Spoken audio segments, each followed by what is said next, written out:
Welcome back to VP Reaction. I'm Vicky. Peter here. Welcome to our today's reaction video, and we're back with I think it's a speech of Malcolm X or an interview. Yeah, we are not sure about it, but basically it's just a video of Malcolm X. So we are going to watch. The video title is what is your real name? Yeah, what's the real it's name? A question to Malcolm. Yeah, what's your real name? What is your real name? It's a question, and from Malcolm X.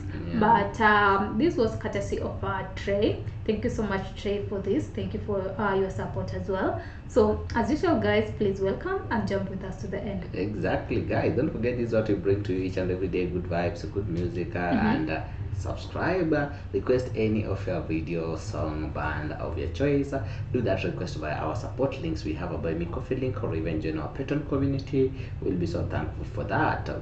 Guys, let's find out together with you what's the real name of Malcolm X. What's your real name? Mr. O'Connor. What is your real name? MalcolmX. Is that your legal name? As far as I'm concerned, it's my legal name. Have you been to court to establish that I didn't have to go to court to be called Murphy or Jones or Smith. Excuse me for answering you this way. That's if all right. a Chinese person were to say his name was Patrick Murphy, you would look at him like he's insane, because Murphy is an Irish name, a European name, or the name that has a Caucasian or white background. And a yellow person, Chinese is a yellow man, and he has nothing to do or no connection whatsoever with the name Murphy. And if it doesn't look proper for a person who is yellow or Chinese to be walking around named Murphy or Jones or Johnson or Bunch or Powell, I think it would be just as improper for a black person or the so-called Negro in this country, as we're taught by the Honorable Elijah Muhammad to walk around with these names. And therefore he teaches us that during slavery, the same slave master who owned us put his last name on us to denote that we were his property. So that when you see a Negro today who's named Johnson, if you go back in his history, you'll find that he was once his grandfather, or one of his forefathers was owned by a white man who was named Johnson. His name is Bunch. Oh, wow. Malcolm That's is really, interesting. Malcolm is really hitting the nail on the head. Like, that's interesting, and like I've never thought of it like that way. Like someone can inherit a name from maybe his great grandparents who just knew someone who had the same name, but maybe a colonizer or something who had the same name, so they can really call you that name because of that particular person. Yeah, that's true, because it was ownership. Whoever was your master, you are like belonging to him. Okay. So he just like sorry to say, like wherever you own, let me say, a pet, you should name it according to the way you want. Okay. Yeah, like that one. So people could you could also be, it was you are maybe entitled to call your kid or someone according to your master. Yeah. Oh, so that's new to me.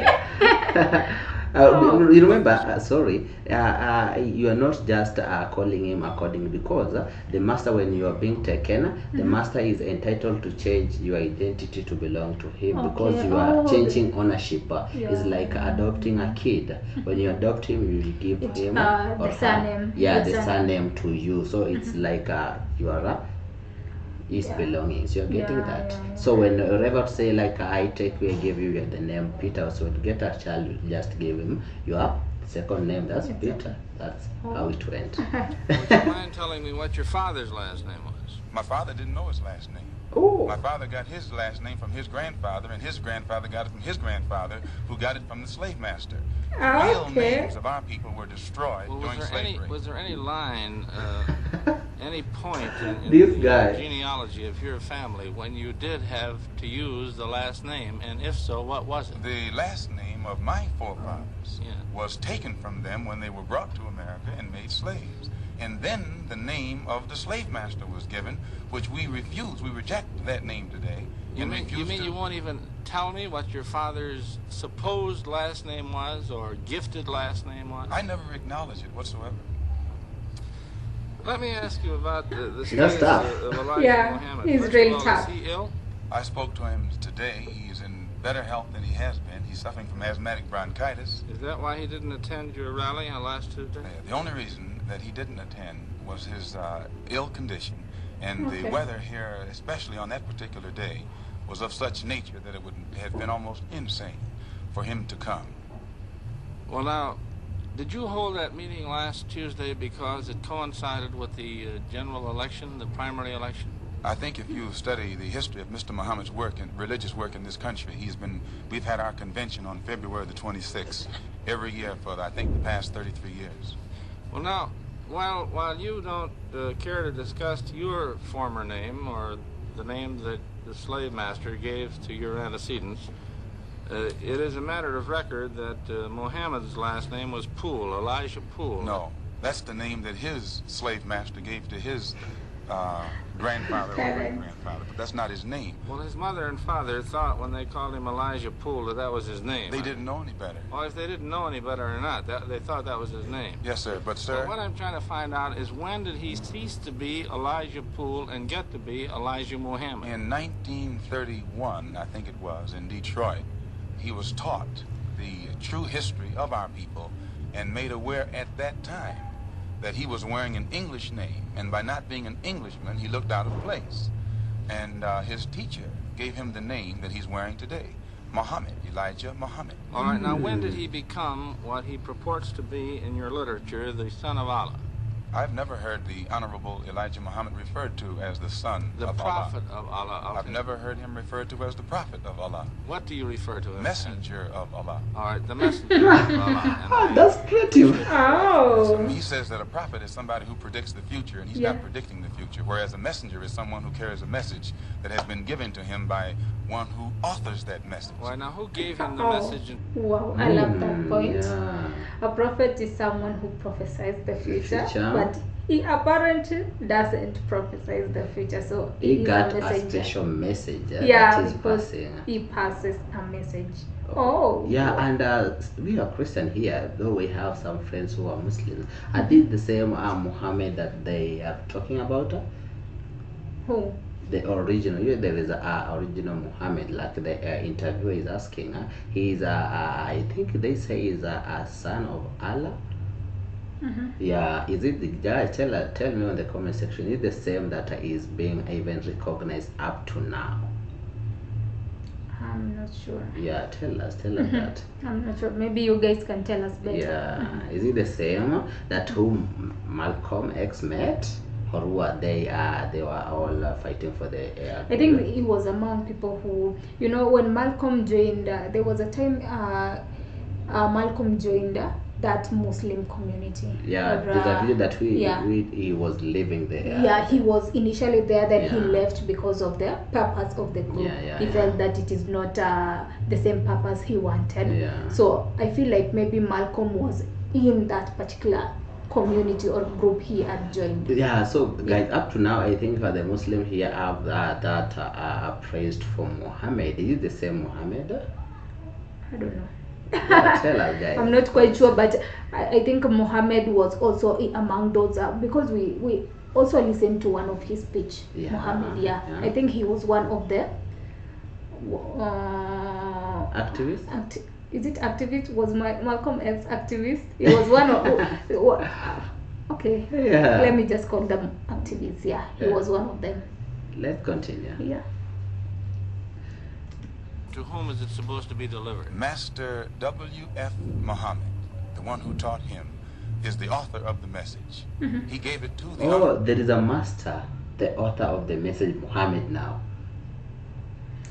Or what I think he's talking about is maybe their leader in the Muslim community. Yeah, that's the question I was posing. The Muhammad Malcolm X is talking about as a messenger.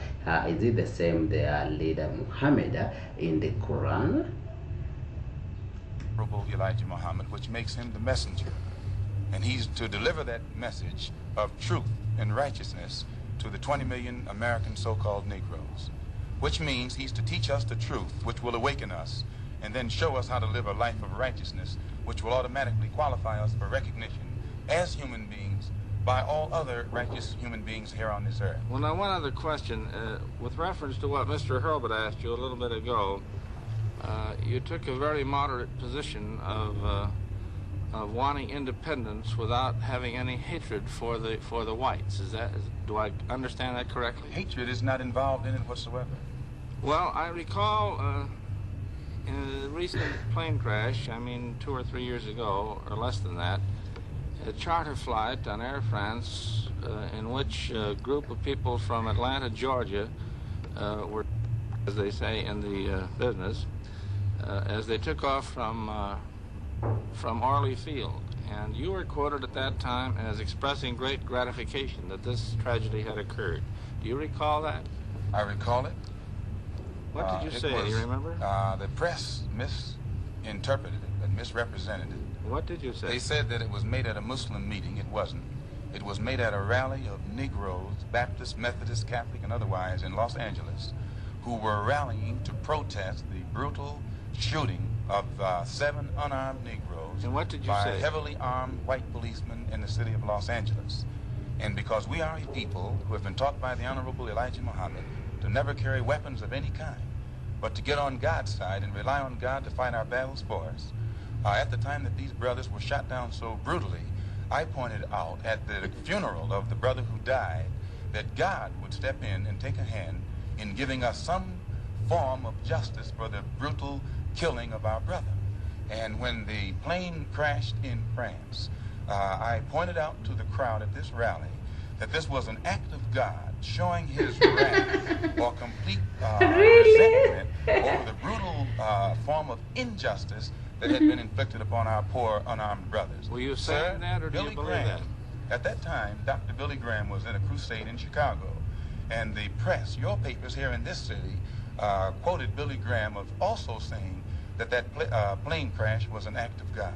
And if you take time to check the newspapers, I think that you'll find that this is correct. But no one thought that Billy Graham was so wrong when he attributed the crash of this plane to his God. But when we say that it come from our God, then we're looked upon as being, outrageous. I know, but you took the position that this was a matter of satisfaction to you for an injustice done against you, and I think that that's a trifle severe. We did not think that it was a coincidence that 120 of the whites on this plane came from the state of Georgia, a state that has the worst record in the history of America for the mistreatment of black people in this country.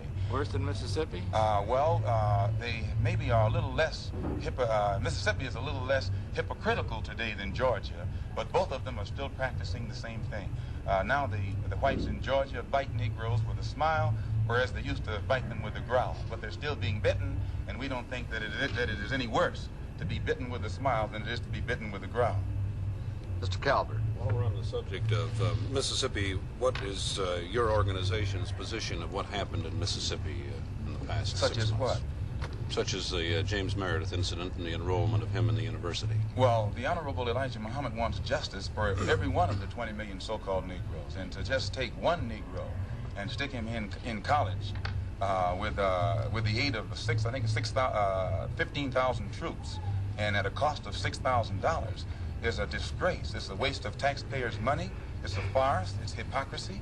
Because if it's right for one Negro to be forced into that university, then every Negro in the state of Mississippi who is qualified has the same right to go to that university. And if the government is not ready and willing to enforce the right of every Negro in the state of Mississippi, then, in my opinion, sir, it's only hypocrisy to pretend that they are for justice by pushing one Negro in and blowing it up all over the world to make it look like they're solving the problem when millions of black people in that state are still going to segregated schools and getting an inferior education. Mm-hmm. Does your organization encourage members to attempt to enter schools that have been known as all white in the past? The Honorable Elijah Muhammad doesn't discourage us from attending white schools, but he does say that it is better for us to go to our own schools, and after we have a thorough knowledge. So I think that Honorable Elijah Muhammad is the leader of the organization. Yeah, because every time he just mentions, he is asked about the organizations, he mentions Honorable Elijah. Yeah, Muhammad. Of ourselves, of our own kind, and racial dignity has been instilled within us then we can go to anyone's school and we'll still retain our race pride, our racial dignity, and we will be able to avoid the subservient inferiority complex that most Negroes have, or that is instilled within most Negroes who receive this sort of integrated education. Ooh, it's over. Ooh, what a stage, huh? That's Malcolm X. I like his confidence and his way of approach of things. If he is asked anything or any question, he knows how to twist it and make points according to however he wants to pass a point. I think he is after passing a point. Yeah, so he can't be swayed in. Yeah, in case you ask him a question, he'll always make it make it a point of he has to pass whatever he wanted to say. Exactly. Like he's so smart in answering all his questions.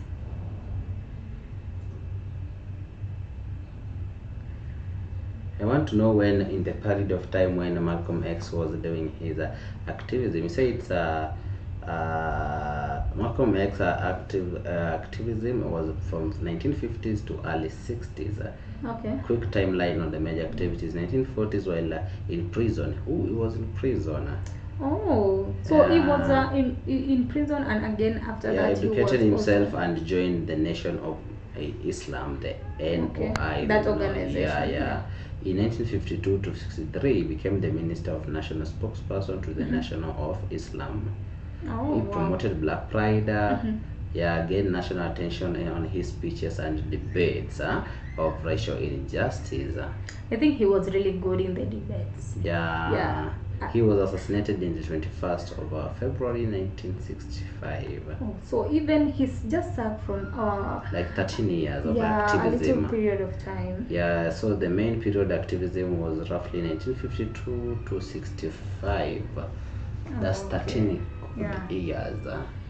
Oh. I can also notice his powerful speech and debates. On the debates, you can't sway him. There's a question that makes you to maybe sway or maybe offend. Even someone quotes what you said back just to offend you. He knows how to balance or it. drag you into something you didn't even was prepared for. Because these the newscasters or all these people working for the media, they always try to find something to put on the limelight. So in case you just get swayed away by the questions, oh my god, you will be in a hot soup. So I love the way he's so he has a very good way.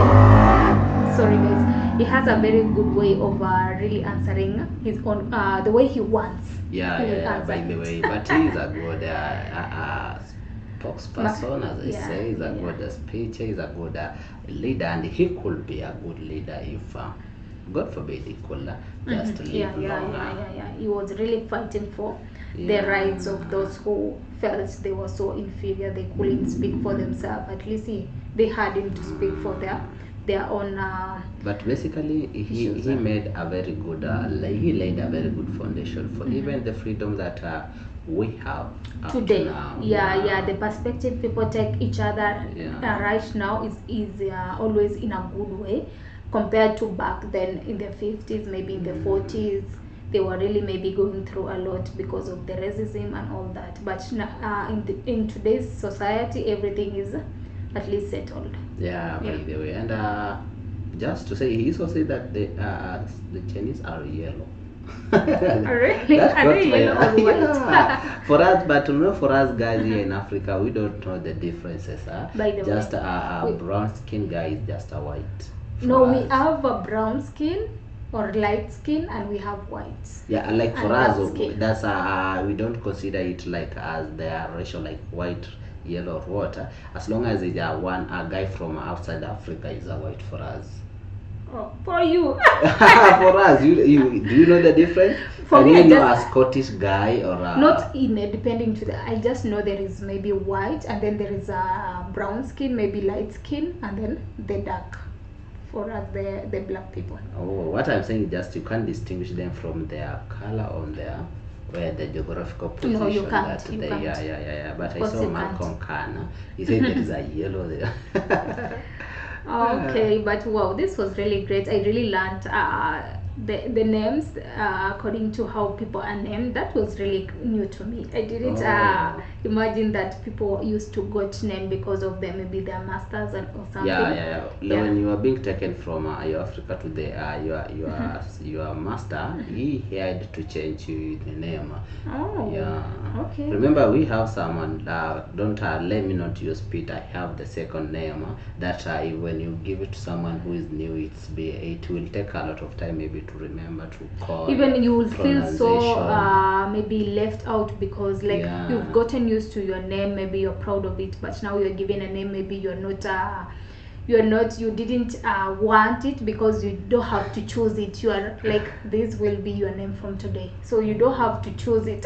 You just have to accept it. So I felt that okay, that was really a bit making you to look so inferior. But up to now, I think we all have those names, till date. I think people pass, but here people pass their name, maybe is it called the surname or the family name? So that you can make your family too. It's like inheriting from one generation to another, so you tend to inherit that last name from maybe your grandfather, your father. By the way, but they introduce us to their English names in our English name. The English name, that's what they introduce us to, but we still have the second, our surnames, our family names. Thank you, Trey, for this episode, guys. Don't forget to share your thoughts, maybe where we have gone wrong, correct us, we start corrected, and add more, like it, subscribe, bring more. We like learning. This was really a great lesson to us, so thank you so much. Thank you so much, and hope you guys got something out of it. We'll be expecting more of your thoughts. See you on our next video. Wow, bye.